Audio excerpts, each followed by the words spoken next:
Alors que Jack Black cabotine et frôle le ridicule dans Minecraft, j'ai plutôt eu envie de vous parler d'un film, presque aussi ridicule, mais pourtant devenu légendaire. Un film qui pour JB pourrait presque être qualifié de masterpiece.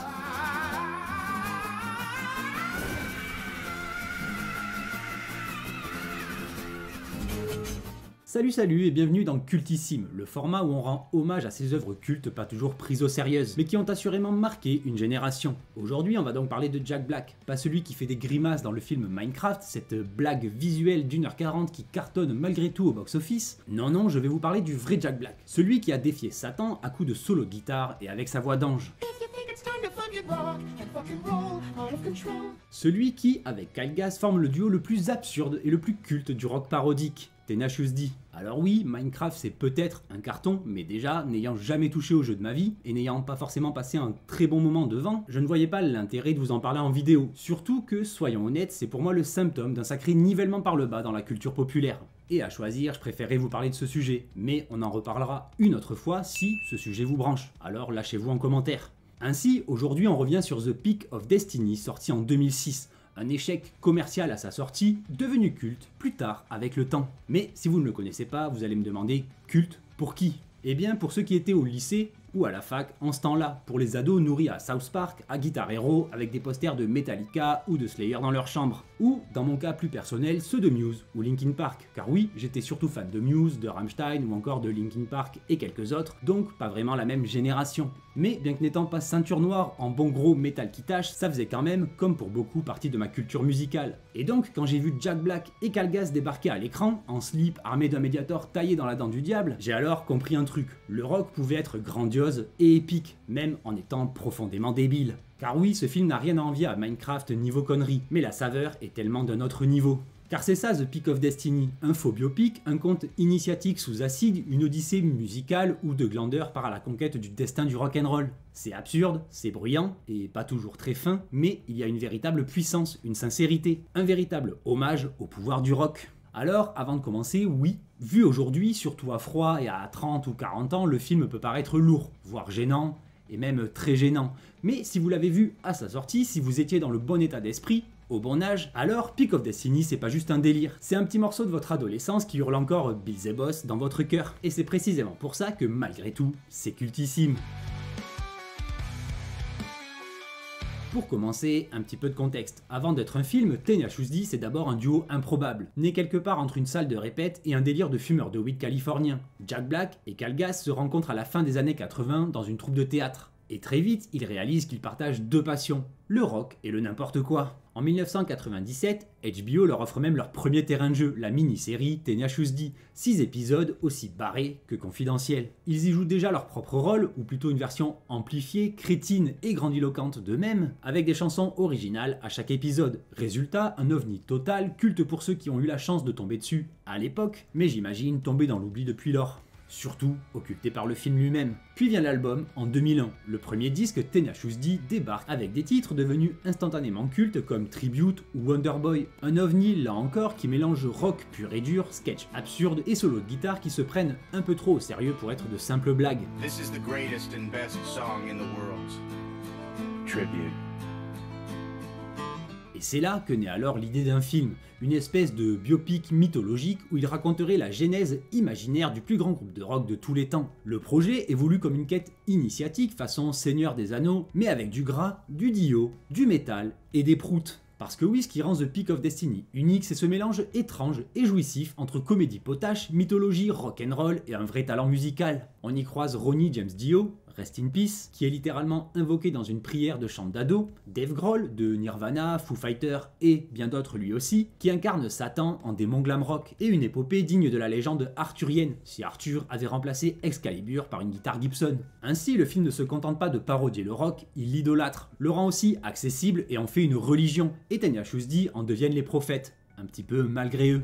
Mais je m'interromps 2 petites secondes avant de continuer parce que j'ai 2 choses importantes à vous dire. Déjà, j'ai oublié, mais si la vidéo vous plaît, pensez à liker, commenter et partager. C'est très important pour le référencement et ce genre de vidéo cultissime demande un peu plus de travail que les autres. Donc ça fait toujours très plaisir, merci d'avance. Et surtout, partagez et faites du bruit pour faire revivre la légende de ce film qui fête bientôt ses 20 ans. Mais j'ai aussi une question existentielle qui me hante depuis quelques années. Un mystère que seul l'internet francophone peut peut-être résoudre. et donc c'est pour ça que je vous en parle malgré tout dans cette vidéo. À savoir pourquoi la team JDG n'a jamais fait de vidéo sur The Peak of Destiny. Sérieusement, je suis prêt à parier que Seb, en vrai métalleux, a découvert ce film sur une PS2 dans une piole qui sent la bière et pleine de posters de métal, et que depuis il se repasse la BO au moins une fois par an. Alors je sais pas, peut-être qu'il l'a déjà fait, mais en tout cas je ne l'ai pas vu, et peut-être qu'un jour on aura droit à une vidéo hommage, ils en ont même pas parlé dans leur vidéo sur le métal. Donc à quand une suite? Ou encore mieux, un duel final JDG versus Seb. Franchement ça aurait de la gueule, et j'avoue que j'attends ça avec impatience.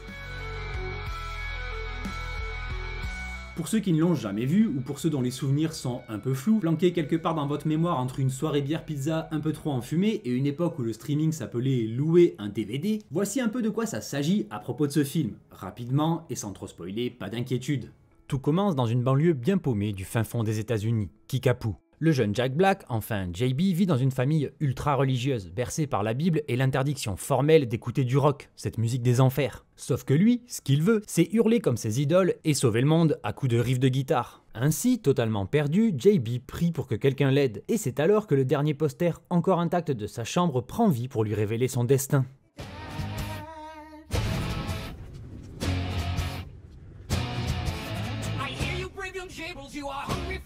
JB prend donc la route, sans GPS, et ça lui prend quelques années, et débarque enfin à Hollywood, persuadé qu'il va devenir une grande star. Très vite, il tombe sur Kyle Gass, alias Cage, un musicien de rue, un peu loser qui se fait passer pour une rockstar.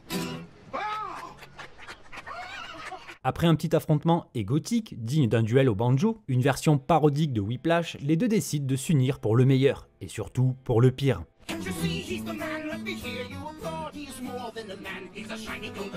Pour former un groupe légendaire, Tenacious D. Sauf qu'il y a un hic, ils n'ont pas encore écrit la chanson, celle qui les rendra immortels.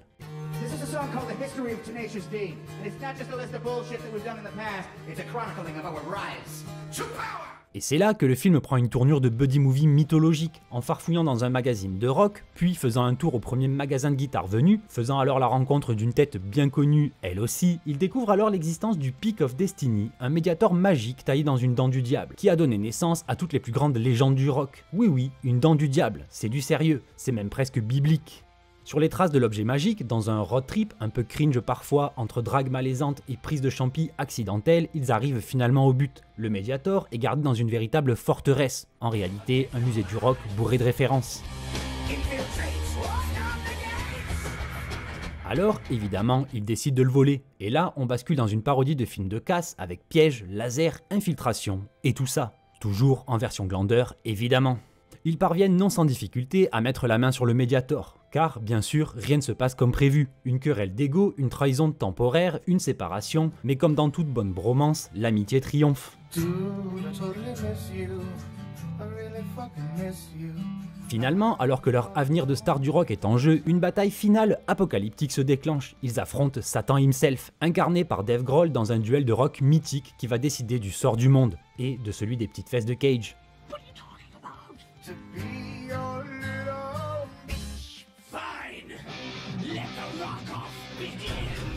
Évidemment, nos héros finissent par vaincre le diable, ou plutôt le vaincre avec panache, et transforment cette aventure absurde en une leçon. Le vrai pouvoir ne vient pas du médiator magique, mais de l'amitié et de la foi dans le rock.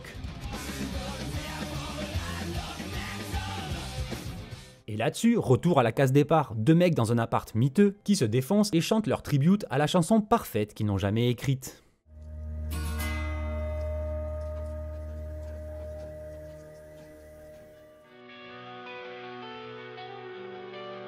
Derrière le délire, il y a une vraie maîtrise, et bien plus de sincérité qu'il n'y paraît. Quand on découvre Peak of Destiny, on pourrait croire à un pur délire potage bien bof, à un film écrit entre 2 bières et 3 riffs de guitare. Et pourtant, derrière les grimaces et les blagues débiles, il y a un vrai savoir-faire et une sincérité palpable, et même une certaine tendresse. Un humour carrément débile, certes, mais totalement assumé. C'est simple, The Peak of Destiny, c'est l'école du stupide intelligent. Oui, l'humour est crétin, oui, les situations sont absurdes, les dialogues frôlent parfois le non-sens, mais tout ça est construit avec soin, c'est voulu et c'est maîtrisé. Jack Black et Kyle Gass ne se contentent pas de faire les zouaves, ils croient à fond dans leur délire, et ça change tout, car ce n'est jamais moqueur ou cynique, ils ne se moquent pas de la culture rock, ils rient avec elle. Ils la parodient comme on parodie ce qu'on aime profondément, avec obsession et surtout avec une grande tendresse. Alors oui, on a de l'humour scatologique, des situations grotesques, des dialogues idiots, mais tout ça est inscrit dans une logique narrative. Les codes du buddy movie, les étapes d'un film d'aventure et même la structure d'une comédie musicale sont respectées et réinventées à la sauce rock'n'roll. C'est à la fois un pastiche et un hommage. Tenacious D, c'est un peu comme les Monty Python avec des guitares et des P en fa dièse. Ensuite, parlons évidemment de la bande-son au top, parce que là, franchement, la bande originale du film, c'est du très lourd. Jack Black, on l'oublie parfois, n'est pas qu'un comédien hyperactif, c'est un chanteur de ouf avec une vraie voix, un vrai souffle et un sens du rythme redoutable. Kyle Gass, de son côté, est un excellent musicien, un guitariste de génie.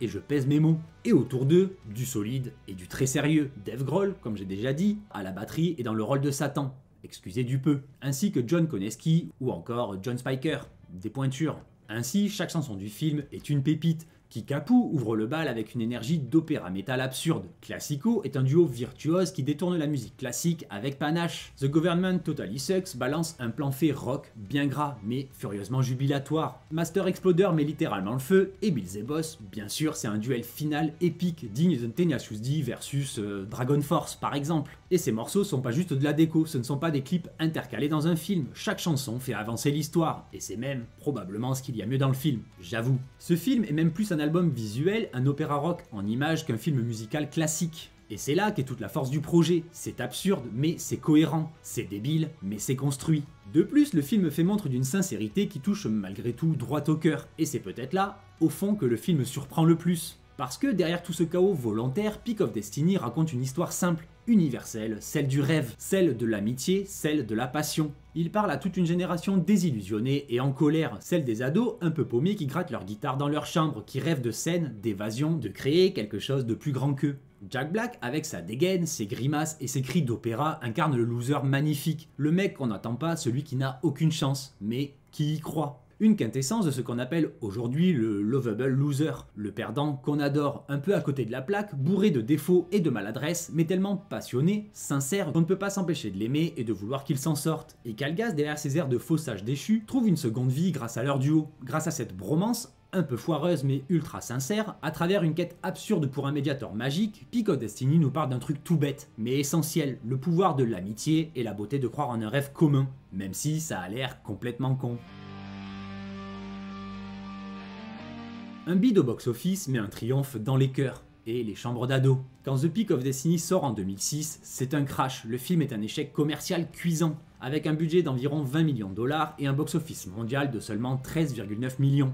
Clairement, c'était pas gagné. Le public ne suit pas, la critique ne comprend pas, et le studio refroidit, enterre vite le projet. Mais dans l'ombre, quelque chose se passe. Le film se met à circuler, lentement mais sûrement, et le film s'offre une seconde vie sur internet et en DVD. Parmi les fans de rock, les métalleux qui aiment rire, les geeks bercés à South Park, et les ados qui rêvent d'un monde où Dio serait un guide spirituel.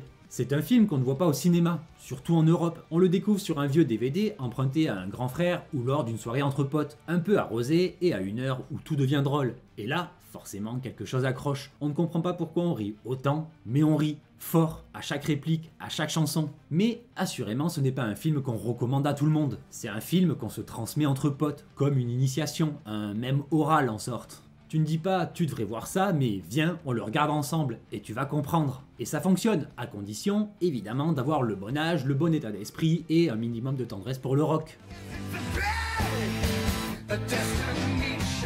Donc, un flop devenu un emblème communautaire. Avec les années, Peak of Destiny trouve son public, mais pas dans les multiplex, pas chez les critiques ni les intellectuels. Dans les communautés alternatives, un peu underground, qui se reconnaissent dans ses excès. Les musiciens en galère qui rêvent de gloire et de solo sur scène, les fans de métal qui aiment se moquer d'eux-mêmes, et les ados qui ont grandi avec les bonnes vieilles télé cathodiques, Guitar Hero et des posters de rockstar au-dessus de leur lit. De même que les nerds qui peuvent encore citer Bill Zebos de mémoire, comme un texte sacré presque. Et tous ceux, évidemment, qui ont compris que parfois, le ridicule peut être sublime. Ce film est donc devenu une sorte de rite de passage. On le regarde pas pour son scénario, on le vit comme un grand moment de délire entre initiés. Et quand je l'ai revu pour les besoins de cette vidéo, la magie était toujours là. Pour moi, mais pas pour ma copine, qui n'en avait jamais entendu parler avant que je lui vende comme une pépite de ma jeunesse. Alors oui, elle m'a un peu jugé à la fin du film en lâchant un gros « mais c'est de la merde ». Et oui, objectivement c'est mauvais, mais en vrai, elle ne pouvait juste pas comprendre.